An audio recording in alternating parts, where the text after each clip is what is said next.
ভাইয়া ওই ল্যাপটপটা পেলে আমি অনেক পড়াশোনা করতাম। ভেতরে চল, তোকে আজকেই আমি ওটা কিনে দিব। এই অনুমতি ছাড়া এই ল্যাপটপে হাত দেওয়ার সাহস কে দিল? হাত সরাও। স্যার, আমার বোন ক্লাসে ফার্স্ট হয়েছে, ওর জন্য এই ল্যাপটপটা নিতে চাই। ফার্স্ট হয়েছে তো কি, ভিখারিরা আবার ল্যাপটপ কিনতে আসে, তোদের জায়গা ডাস্টবিনে। দারোয়ান, ভিখারিদের বের করে দাও। আজ আমাকে এই শোরুম থেকে বের করছো, মনে রাখবে সময় বদলাতে সময় লাগে না। একদিন আমি এই শোরুমের মালিক হয়ে ফিরব। এই হাইড্রোলিক প্রেস মেশিনের নিচে যে 3 মিনিট দাঁড়িয়ে থাকতে পারবে সে পাবে নগদ 500 কোটি টাকা। 500 কোটি টাকা।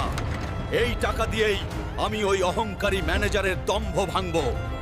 আমি লড়বো। এ কি পাগল নাকি? এই মেশিন মানুষ পিষে ফেলবে। শেষবার ভাবো ছেলে, জীবন একটাই। আমার বোনের স্বপ্নের চেয়ে জীবনের দাম বেশি নয়। চালু কর মেশিন। কি ভার, মনে হচ্ছে পাহাড় ভেঙে পড়ছে। এই চাপটা সহ্যের সীমা ছাড়িয়ে যাচ্ছে না, আমি আর পারছি না। বন্ধুরা, এখনই লাইক আর সাবস্ক্রাইব করো, মেশিনটা আমাকে পিষে ফেলবে। তাড়াতাড়ি শক্তি দাও। ধন্যবাদ বন্ধুরা। এই শক্তিতেই আমি জিতেছি। সে হাইড্রোলিক প্রেস ভেঙে 500 কোটি টাকা জিতে নিয়েছে।